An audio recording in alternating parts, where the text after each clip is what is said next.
Next scheme we have is Ayushman Bharat Pradhan Jan Arogya Yojana ABPMJAY.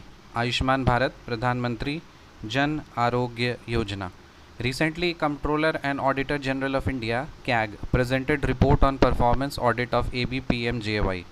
तो recently CAG ने report ये submit किया है इसके परफॉर्मेंस ऑडिट का ये आपका आयुष्मान भारत प्रधानमंत्री जन आरोग्य योजना के लिए। पर्पस क्या है इस स्कीम का? To achieve the vision of universal health coverage, UHC का फुल फॉर्म है यूनिवर्सल हेल्थ कवरेज। तो इसका अचीवमेंट करना है कि ये विजन है कि सब लोगों को हेल्थ मिले। सो सेंट्रली स्पॉन्सर्ड स्कीम है ये। टारगेट 12 करोड़ फैमिलीज़ हैं। इनिशियली इट वाज 10.74 करोड़, इसको बढ़ा करके 12 करोड़ फैमिलीज़ हो गया है। कंपोनेंट्स क्या हैं इसके? हेल्थ एंड वेलनेस सेंटर्स, प्रधानमंत्री जन आरोग्य योजना। तो इसके कंपोनेंट्स हैं हेल्थ और वेलनेस सेंटर्स HWCs और प्रधानमंत्री जन आरोग्य योजना दैट इज़ PMJ। ऑब्जेक्टिव्स है इसके holistically address the health care system covering prevention, promotion, ambulatory care at the primary, secondary and tertiary level, to reduce the financial burden on poor and vulnerable groups arising out of catastrophic hospital episodes and ensure their access to quality health services.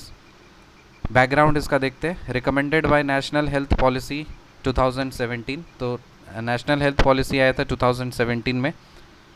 इसने recommend किया था ये आयुष्मान भारत प्रधानमंत्री जन आरोग्य योजना start किया जाए। इसके benefits भी हम लोग देख लेंगे।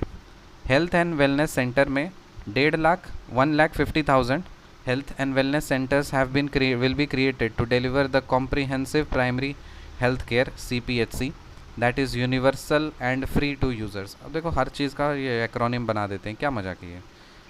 1,50,000 health and wellness centres will be created to deliver comprehensive primary health care that is universal and free to users.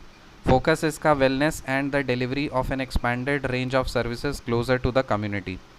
Funding इसका कौन करेगा? Through National Health Mission that is NHM।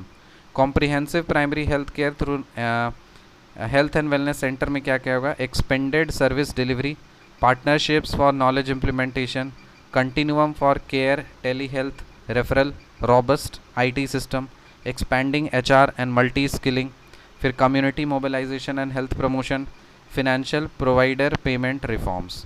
प्रधानमंत्री जन आरोग्य योजना में क्या होता है?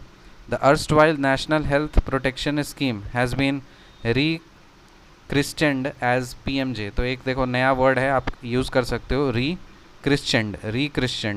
तो चलता है ना रीनेम्ड, ट्रांसफॉर्म्ड, तो उसकी जगह पे आप ये वर्ड यूज़ कर सकते हो, रीक्रिश्चेंड SPMJ। पता था ये स्कीम को नाम बदलेगा कि national Health Protection scheme NPHS जो है शुरू से चलता आ रहा है, इसी को रिक्रिश्चन करके PMJ कर दिया। It is the largest health assurance scheme in the world. Beneficiaries इसके कौन है? Identified through socio economic caste census of 2011। जो 2011 में जो हुआ था सोशियो इकोनॉमिक कास्ट सेंसस 2011, उससे ही सारी चीज़ डेटा लिया गया है। लेकिन अभी तो बहुत पुराना है, अभी लेटेस्ट लेना चाहिए, तो अभी लेटेस्ट ये लोग ले नहीं रहे। न्यू गवर्नमेंट आएगी तो लेगी। Also families that were covered under Rashtriya Swasthya Bima Yojana and did not form part of this. तो वो सारे वे फैमिलीज़ होंगे जो राष्ट्रीय स्वास्थ्य बीमा योजना के अंदर कवर्ड थे, लेकिन सोशो इकोनॉमिक कास्ट सेंसस में वो पार्ट उसके नहीं है। 3 मोड्स ऑफ इम्प्लीमेंटेशन है इसका। एक तो इंश्योरेंस वाला है, ये आपका SHA pays premium to insurance company पर eligible family for the policy period. और एश्योरेंस और trust SHA directly reimburse the health care providers और mix of the above two. तो इंश्योरेंस है और एश्योरेंस है। इम्प्लीमेंटिंग एजेंसीज कौन है? National health Authority on an autonomous body chaired by the union minister of health and family welfare. तो National health Authority क्या है? एक ऑटोनोमस बॉडी है जिसको चेयर कौन करता है? Union minister of health and family welfare इसको चेयर करता है। State SHA headed by CEO appointed by the state government. तो स्टेट गवर्नमेंट CEO अपॉइंट करती है स्टेट में। और डिस्ट्रिक्ट लेवल पे तो district implementing unit chaired by DM DC collector of the district. तो 3 लेवल पे, एक नेशनल लेवल पे, एक स्टेट लेवल पे, एक डिस्ट्रिक्ट लेवल पे। तो ये इम्प्लीमेंटिंग एजेंसी जो इस स्कीम को इम्प्लीमेंट कराएगी। ट्रांसपेरेंसी और अकाउंटेबिलिटी के बारे में बात करें तो 4 modes of verification of beneficiaries है। एक है Aadhaar based KYC, fingerprint, iris scan और face authentication. Aadhaar based KYC करेगा, फिंगर लेगा, आइरिस लेगा और फेस लेगा। तो ऑब्वियसली कोई गुंजाइश ही नहीं कि इसमें कोई घपला हो। Whistle blower policy issued by NHA, तो विसल ब्लोअर पॉलिसी भी इशू किया गया है नेशनल हेल्थ अथॉरिटी के द्वारा। Anti fraud cell in the state for carrying out surprise inspections, imposing penalties और impanelment। तो एंटी फ्रॉड सेल भी बनाया गया है ताकि अचानक से धमक करके पहुंच जाएंगे और देखेंगे क्या हो रहा है। Ayushman Bhav campaign to extend comprehensive health care coverage to every village and town, transcending geographical barriers and ensuring that no one is left behind. It aims to saturate coverage of health services through its 3 components: Ayushman आपके द्वार 3.0, Ayushman melas at health and wellness centres and community health centres, Ayushman sabhas in every village और पंचायत। तो इसका की initiative क्या है कि Ayushman Bhav campaign लगाना है। और ये कैंपेन किस चीज़ के लिए? To extend the comprehensive health care coverage to every village and town, transcending geographical barriers and ensuring that no one is left behind. It aims to saturate coverage of health services through its 3 components. 3 components है, एक है आयुष्मान आपके द्वार 3.0, दूसरा है आयुष्मान मेलाज, तीसरा है आयुष्मान सभाज। जो आयुष्मान आपके द्वार 3.0, फिर आयुष्मान मेलाज किस चीज़ के लिए?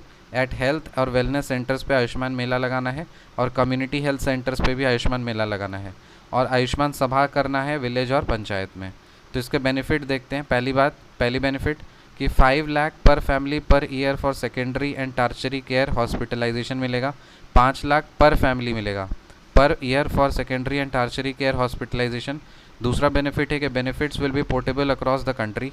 And third one is the service available across public and private EHCP। No cap on family size और एज, कोई भी कैप नहीं है कि फैमिली का साइज़ क्या है और एज क्या है। All pre existing conditions are powered from day 1, जिस दिन से ये स्टार्ट होगा उसी दिन से ये सारे कंडीशंस लगेंगे। Technologically driven enables cashless and paperless transactions, सारा चीज़ कैशलेस और पेपरलेस किया जाएगा।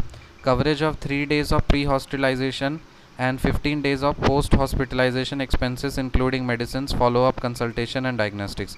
तो इसमें जो कवरेज किया जाएगा, जैसे प्री हॉस्पिटलाइजेशन का 3 days और 15 days ऑफ पोस्ट हॉस्पिटलाइजेशन, जिस दिन हॉस्पिटलाइजेशन है उसके पहले का 3 दिन और जिस दिन हॉस्पिटलाइजेशन है उसके बाद का 15 days of post hospitalisation expenses include किया जाएगा मेडिसिन के साथ। ट्रीटमेंट ऑफ कोविड-19 patients also have been covered from April 2020। तो इसमें कोविड पेशेंट्स को भी इंक्लूडेड किए गए। तो सीधे दीज आर द बेनिफिट्स। तो ये स्कीम था ministry of health and family welfare के अंदर। See you in the next scheme, till then bye.